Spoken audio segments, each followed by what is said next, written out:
গোটা ভারতবর্ষের এই মুহূর্তে চর্চার কেন্দ্রবিন্দু হচ্ছে ওয়াকফ অ্যামেন্ডমেন্ট বিল। কিন্তু কি এই ওয়াকফ বিল? ওয়াকফ মানে কি? কেন এই বিল নিয়ে মোদী সরকাররা এত চিন্তিত, বা বিরোধীরা ইন্ডিজোট, কংগ্রেস, সিপিএম, তৃণমূল কংগ্রেস সহ ডিএমকে, অন্যান্য সমাজবাদী পার্টি, এই সমস্ত রাজনৈতিক দলগুলোই বা কেন এটা বিপদ বলছে? এই অ্যামেন্ডমেন্টকে তারা কেনই বা সমর্থন করতে চাইছে না? একজন মানুষ হিসাবে আপনার জানাটা অত্যন্তই প্রয়োজন। আমি সম্ভবত দুটো বা তিনটে ধাপে এটা আপনাদের সামনে আমি বোঝানোর চেষ্টা করব, এবং এটার পরেই আপনারা বুঝতে পারবেন, আপনারা নিজেরা সিদ্ধান্ত নিতে পারবেন যে কাজটা মোদী সরকার করলো সেটা প্রশংসাযোগ্য না নিন্দাযোগ্য। তারপরেই ভোটের লাইনে গিয়ে আপনারা দাঁড়িয়ে আপনাদের মতামত দিতে পারেন। নমস্কার, welcome to simple as ABC. আপনাদের সকলকে স্বাগত জানিয়ে শুরু করছি আজকের বিশেষ বিশেষ খবর। প্রথমেই আপনাদের সামনে আমি জানাবো, যারা একেবারেই কিচ্ছু জানেন না, প্রত্যেকে যেন বুঝতে পারেন, সহজ ভাষায় জার্গন না ইউজ করে একেবারেই আপনাদের সামনে বোঝাবো। ওয়াকফ শব্দের অর্থ কি? ওয়াকফ মানে হচ্ছে দাতব্য কিংবা উৎসর্গীকৃত, আল্লাহর প্রতি উৎসর্গীকৃত কোনো সম্পত্তিকেই বলা হয় ওয়াকফ। এবং যে কোনো মানুষ আল্লাহর নামে তার নিজের বাড়ি, নিজের জমি, নিজের পুকুর, নিজের যে কোনো সম্পত্তি আল্লাহর নামে উৎসর্গকৃত করতে পারেন। তাহলে সেই সম্পত্তিটি আল্লাহর হয়ে যাবে এবং ওয়াকফ বোর্ড সেটার দেখাশোনা করবে। প্রত্যেকটি স্টেটে একটা করে ওয়াকফ বোর্ড রয়েছে এবং ওয়াকফ কাউন্সিল রয়েছে কেন্দ্রে। তারা এই প্রত্যেকটি রাজ্যের ওয়াকফ বোর্ডকে কন্ট্রোল করে। এখানে ওয়াকফ বোর্ড তাহলে আমাদের আপত্তির কি রয়েছে, এবং কেন্দ্রীয় সরকারই বা কেন পরিবর্তন করতে চাইছে? দেখুন, কোন কোন দিকে পরিবর্তন করতে চাইছে সেই পরিবর্তনের পুঙ্খানুপুঙ্খ ধারাগুলো আমি সকালের পর্বে নিয়ে আসবো আপনাদের সামনে। আপনারা দেখলে বুঝতে পারবেন যে কোন কোন জায়গায় পরিবর্তন হচ্ছে। আপনারা জানেন যে ইতিমধ্যেই পার্লামেন্টে মাস ছয়েক আগে এই বিলটি প্রথমবারের জন্য আসে। তারপরে জয়েন্ট পার্লামেন্টারিয়ান কমিটি বা জেপিসিতে পাঠানো হয়েছিল, তার কারণ বিরোধীরা চেয়েছিলেন যে এটাকে জেপিসিতে পাঠাতে।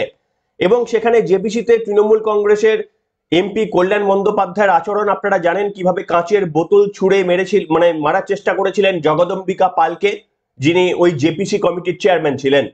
সে যাই হোক, এবার আপনাদের সামনে আমি যেটা বলবো যে দেখুন, এই ওয়াকফ সম্পত্তি এত বিপুল একটা সম্পত্তি আপনারা কল্পনা করতে পারবেন না। তার কারণ আমি আপনাদের সামনে বলছি যে ভারতের দুটি সংস্থা আপনারা জানেন, মিলিটারি এবং রেলওয়ে, এই দুটি সংস্থার হাতে যে সম্পত্তি বা যে জমি রয়েছে সেটা সব থেকে বড়।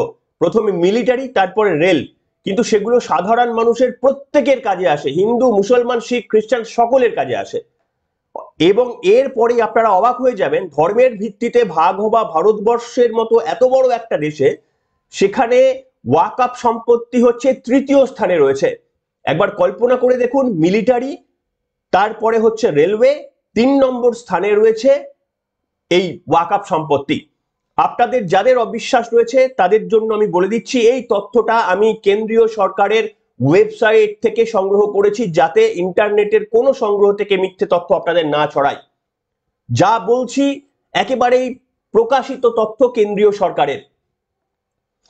তাহলে একবার ভেবে দেখুন, এই এত বড় সম্পত্তির মালিক যদি হয় তাহলে দুর্নীতিটা ঠিক কোন জায়গায় হতে পারে? আর এ নিয়ে গোটা রাজ্য জুড়ে, গোটা দেশ জুড়ে বিভিন্ন দুর্নীতির অভিযোগ উঠেছে। এমনকি স্থানীয় রাজনৈতিক দলগুলি এই মুসলিম তোষণের মাধ্যমে আসলে এই ওয়াকফ সম্পত্তিগুলোকে হাতিয়ে নেওয়ার চেষ্টা করছেন। তার কারণ আপনারা জানেন, ওয়াকফ মানে হচ্ছে, বললাম আপনাদের, কিন্তু ওয়াকফ সম্পত্তি অর্থাৎ আপনি যদি একবার কোনো সম্পত্তিকে ওয়াকফ ডিক্লেয়ার করেন তাহলে সেই সম্পত্তি সারা জীবন, যতদিন পৃথিবী থাকবে ততদিন সেটা আল্লাহর নামেই হয়ে থাকবে। সেটা না বিক্রি করতে পারবেন, না সেটাকে ধর্মীয় বা এই সমস্ত কিছু পার্টিকুলার কাজে ছাড়া অন্য কাজে ব্যবহার করতে পারবেন। অথচ বিভিন্ন জায়গায় শুধুমাত্র এই মুসলিম তোষণের জন্য এই বিভিন্ন জায়গার ওয়াকফ সম্পত্তিগুলো পর্যন্ত নিজেদের নামে রেজিস্ট্রেশন করে নেওয়া হচ্ছে, এবং সেগুলোকে ব্যবহার করছে কিছু মানে মানে মারাত্মক স্বার্থান্বেষী কিছু মানুষ। এবং আপনাদের সামনে আমি এটা জানাবো যে ওয়াকফের অ্যাকচুয়ালি উৎপত্তি হয়েছিল অনেক আগে, 1900 সালের গোড়ার দিকে কিংবা তারও আগে। সালের শেষের দিকে হয়তো ওয়াকাফ ভারতে প্রথমবারের জন্য এসেছিল। কখন না, দিল্লির একজন সুলতান ছিলেন যার নাম সুলতান মইজুদ্দিন। তিনি জামে মসজিদের নামে দুটি গ্রামকে, যে অঞ্চলে তিনি শাসন করতেন সেই জামে মসজিদের নামে দুটি গ্রামকে ওয়াকাফ সম্পত্তি বা আল্লাহর সম্পত্তি হিসেবে প্রথমবারের জন্য ঘোষণা করেছিলেন। তারপর থেকেই এই চল শুরু হয়ে আসে এবং উত্তরোত্তর এই চল বৃদ্ধি পেতে থাকে। এরপরে কি হয়েছে, 19 শতকের একেবারে শেষের দিকে এসে এই বিল নিয়ে বিতর্ক চলছে। স্বাধীনতার সেই 19 শতকের শেষের দিকে এসে এই আইনটিকে বাতিল করার জন্য মামলা করা হয়েছিল। তখন 4 জন ব্রিটেনের বা ব্রিটিশ জাজ ছিলেন, তারা পরিষ্কারভাবে বলেছিলেন যে এটা আমি একদম কোট করে বলছি, 4 ব্রিটিশ বিচারক বলেছিলেন সব থেকে খারাপ ও ক্ষতিকারক ধরনের চিরস্থায়ী ব্যবস্থা, এইটা বলে উল্লেখ করেছিলেন। সব থেকে খারাপ এবং ক্ষতিকারক ধরনের চিরস্থায়ী ব্যবস্থা, আমি বাংলায় তর্জমা করে বললাম, এবং এটাকে বাতিল করে দিয়েছিলেন। যদিও তদানীন্তনের ভারত, অর্থাৎ কংগ্রেসের নেতৃত্বাধীন ভারত কিংবা সেই সময় ইনফ্লুয়েন্সড ভারত, তারা কিন্তু এটাকে মেনে নেয়নি, অর্থাৎ এটা অতীতেও একসময় বাতিল হয়েছিল। তারপর থেকেই এর রমরমা শুরু। আপনারা কেউ কেউ জানেন যে 1954 সালে এই আইনটি প্রথম হয়েছিল, 1923 সালে এটি কি আইন রূপে একটা পরিণত হয়েছিল। তারপরে 1954 সালে এটার মডারেশন করা হয়েছিল, অর্থাৎ স্বাধীনতার পরে 1954 সালে এটাকে আপডেট করা হয়েছিল এবং শেষবার আপডেট হয়েছিল 1993 সালে। কাজেই যে কোনো আইন, একটা পুরনো আইন দীর্ঘদিন চলে আসলে সময়ের সাপেক্ষে সেটাকে অ্যামেন্ডমেন্ট করাটাই স্বাভাবিক রীতি এবং নীতি। তার কারণ 1900 সালের গোড়া দিকে যে সংবিধানের যে অংশগুলো ছিল সেগুলো তো সময়ের প্রেক্ষিতে আজকেও বিভিন্ন আইনের তার পরিবর্তন এসেছে। ঠিক একইভাবে ওয়াকাফেরও পরিবর্তন প্রয়োজন হয়েছে, কিন্তু এই আমাদের ইন্ডি জোটের সমস্ত বিরোধীরা তারা কিছুতেই এটাকে গ্রহণ করবেন না। আপনাদের আমি বলতে চাইবো যে দেখুন, ওয়াকাফ কি তাহলে এই যে মুসলিমরা বলছেন যে আমাদের ভাবাবেগে আঘাত হচ্ছে, আমাদের অস্তিত্ব বিপন্ন হবে, আচ্ছা মুসলিমদের সঙ্গে কি ওয়াকাফ সম্পৃক্ত? মানে মুসলিম ধর্ম এবং ওয়াকাফ এই দুটো কি সম্পৃক্ত? যদি সম্পৃক্ত হতো তাহলে পৃথিবীর প্রত্যেকটি মুসলিম দেশে ওয়াকাফ সম্পত্তি থাকতো। আমি আপনাদের বলছি, তুরস্ক, লিবিয়া, লেবানন, মিশর, Sudan, Syria, Jordan, Tunisia, Iraq প্রত্যেকটি মুসলিম কান্ট্রি। আরো একবার নামগুলো শুনে নিন: তুরস্ক, লিবিয়া, লেবানন, মিশর, Sudan, Syria, Jordan, Tunisia, Iraq ইত্যাদি। এই সমস্ত মুসলিম কান্ট্রিগুলোতে কিন্তু ওয়াকাফ নেই। ভারত তো মুসলিম কান্ট্রি নয়, ধর্মের ভিত্তিতে ভারতকে ভাগ করা হয়েছে। আর এখানে কেউ বলছে না যে ওয়াকাফ সম্পত্তিগুলো সরকার নিয়ে নেবে, কেউ বলছে না। কোথাও বলা হয়নি ওয়াকাফ যে সম্পত্তিগুলো রয়েছে ওয়াকাফ ট্রাস্টের হাতে সেগুলোকে কেন্দ্রীয় সরকার নিয়ে নিতে চাইছে, এমন কোথাও বলা হচ্ছে না। শুধুমাত্র আইনে চেঞ্জ আনা হচ্ছে, আইনে বদল আনা হচ্ছে। আইনে কি কি বদল আনা হচ্ছে তার জন্য ওয়েট করুন। আগামী সকালে আমি প্রত্যেকটি পয়েন্ট আপনাদের সামনে বলবো যে কি কি পরিবর্তন, কি কি বদল আনা হচ্ছে। এবং আপনারা জানলে অবাক হয়ে যাবেন যে এখনো পর্যন্ত এই ওয়াকাফ সম্পত্তি 9.4 লক্ষ একর সম্পত্তি ওয়াকাফের হাতে রয়েছে।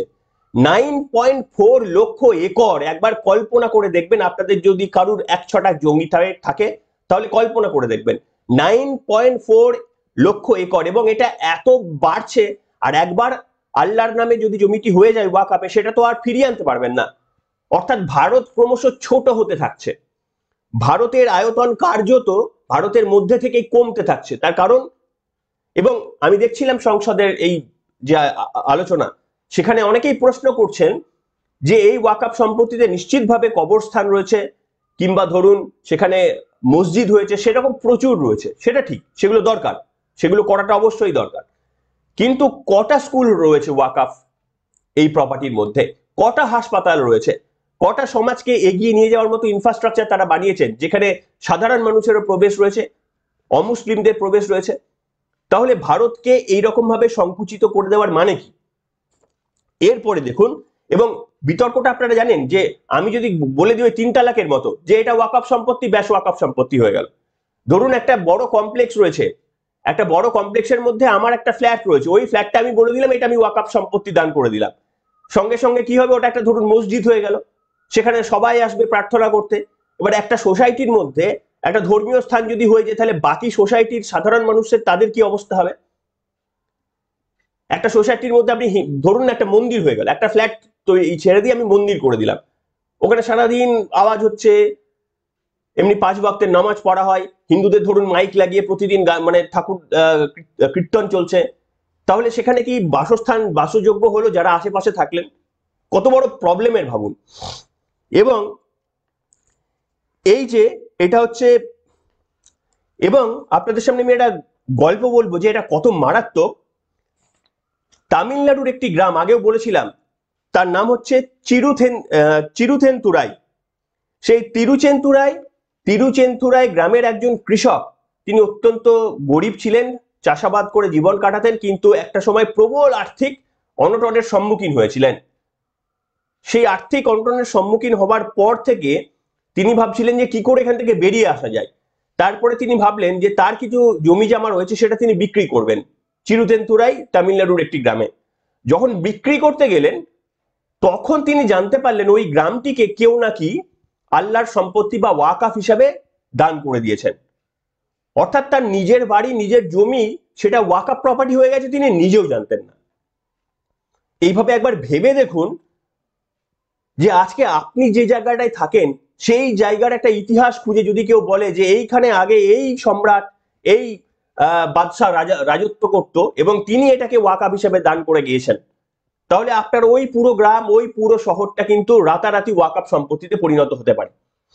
এমনকি আপনারা দেখেছেন বিভিন্ন ভিডিওতে যেখানে বলা হয়েছে যে ইডেন গার্ডেন সেটা ওয়াকাফ সম্পত্তি, রাজভবন সেটা ওয়াকাফ সম্পত্তি, নবান্ন সেটা ওয়াকাফ সম্পত্তি। আপনারা দেখেছেন, আমিও দেখিয়েছি, সোশ্যাল মিডিয়ায় খুঁজলেই পেয়ে যাবেন। কাজে এইগুলো কি মানা যাবে না? এর পরিবর্তন আনাটা জরুরি।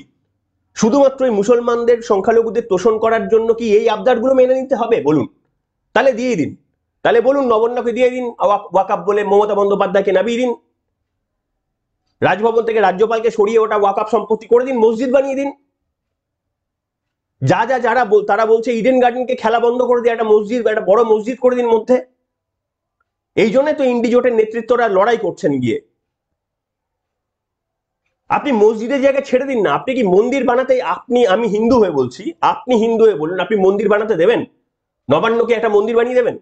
ইডেন গার্ডেনে খেলার জায়গায় একটা মন্দির বানিয়ে দেবেন? এই বেসিক অ্যামেন্ডমেন্টটা করাতে এত কেন বাধা? শুধুমাত্র ভোট ব্যাংকের রাজনীতি আমাদের রাজনৈতিক দলগুলোই শুধু নয়, আমি দেখছিলাম, আমি নাম করব না, বিভিন্ন ইউটিউব চ্যানেলের অনেক লোকজন রয়েছেন, সবাই নয়, দু একজনের আমি কথা, আমি মাঝে মাঝে ভিডিওগুলো দেখি, আমি দেখছিলাম এই ওয়াকআপ অ্যামেন্ডমেন্ট বিলটাকে এমন ভাবে প্রেজেন্ট করলেন যে যেন সত্যি মুসলমানরা একদম তারা বিগলিত হয়ে যাচ্ছেন, তাদের অস্তিত্ব সংকটে পড়ে যাচ্ছে। সম্পূর্ণ মিথ্যে রূপে প্রকাশ করলেন, অনেক ডিটেলে বলেছেন। একজন বর্ষিয়ান প্রাক্তন সাংবাদিক ছিলেন, আমি নাম বলবো না, এমন বায়াসলি বললেন, মিথ্যে তথ্য ঠিক দিয়েছিলেন কিন্তু পরিবেশন মিথ্যে করলেন। একটা পজিটিভ জিনিস নেগেটিভ আকারে প্রকাশ করে দেখালেন।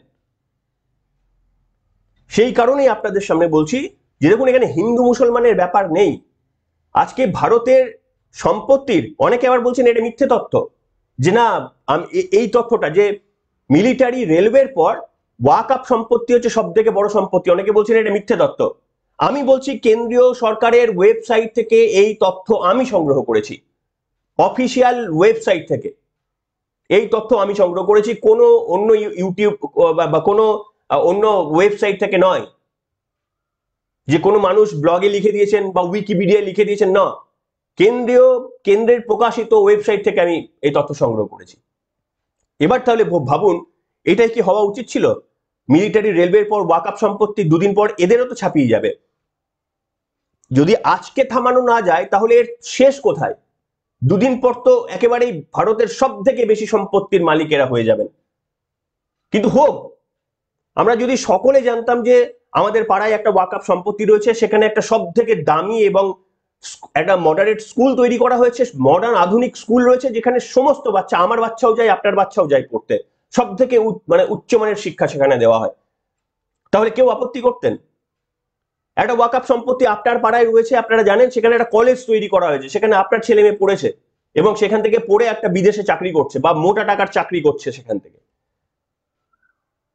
বা রামের পাড়ায় আরো একটা ওয়াকআপ সম্পত্তিতে একটা হাসপাতাল তৈরি করা হয়েছে, অত্যাধুনিক হাসপাতাল, বিনা পয়সায় চিকিৎসা দেওয়া হচ্ছে। উদাহরণ দেখান, তাহলে নিশ্চিতভাবে সকলেই সমর্থন করতেন। কিন্তু শুধুমাত্রই কিভাবে দুর্নীতি হচ্ছে আমি দেখছিলাম, যে ওয়াকআপ সম্পত্তির মেম্বাররা পর্যন্ত তারা বলছেন মোদিজিকে সাপোর্ট করছেন। সেই ভিডিও নয় আরো একটা পর্বে দেখাবো।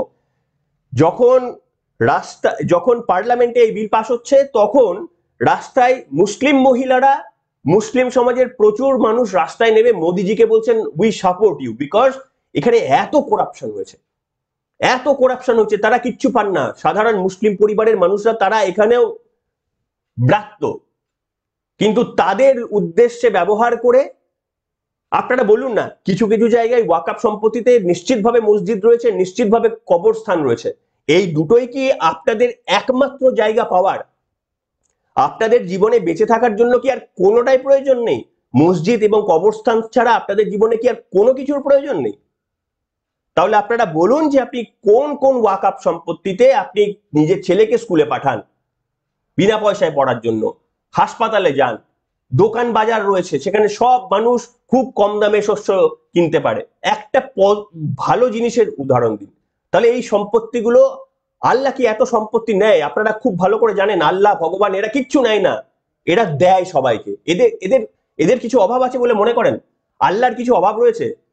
বিশ্বের মালিক আপনারাই বলেন, গোটা বিশ্বের মালিক। ভগবানও আমরা বলি গোটা বিশ্বের মালিক, বিশ্ব ছেড়ে দিন ইউনিভার্সের মালিক বলি আমরা।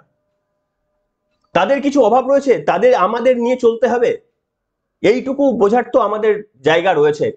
তাহলে এই সম্পত্তিগুলো ভোগ করছে কারা? কিন্তু কোথাও এই বিলে বলা হয়নি যে সম্পত্তিগুলোকে কেড়ে নিয়ে কেন্দ্রীয় সরকার তারা নিয়ে বেঁচে সাধারণ মানুষকে দিয়ে দেবে, কোথাও বলছে না। এই সম্পত্তি ওয়াকআপ বোর্ডের হাতেই থাকবে। শুধুমাত্র কিছু পরিবর্তন, যেখানে আমি বলে দিলাম যে এটা ওয়াকআপ সম্পত্তি হয়ে গেল ওয়াকআপ, যে কেউ এসে বললো এটা ওয়াকআপ সম্পত্তি, এটা ওয়াকআপ হয়ে গেল, কাল আপনার বাড়ি এসে বলবে ওয়াকআপ, এটা ওয়াকআপ হয়ে গেল। এই সমস্ত জায়গাগুলোর পরিবর্তন আনা হচ্ছে, যেটা প্রয়োজন।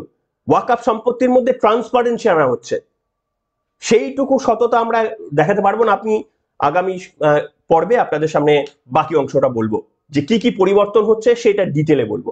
আপনাদের লিখে জানাবেন আপনাদের মতামত। এখনকার মতো এখানেই শেষ করলাম।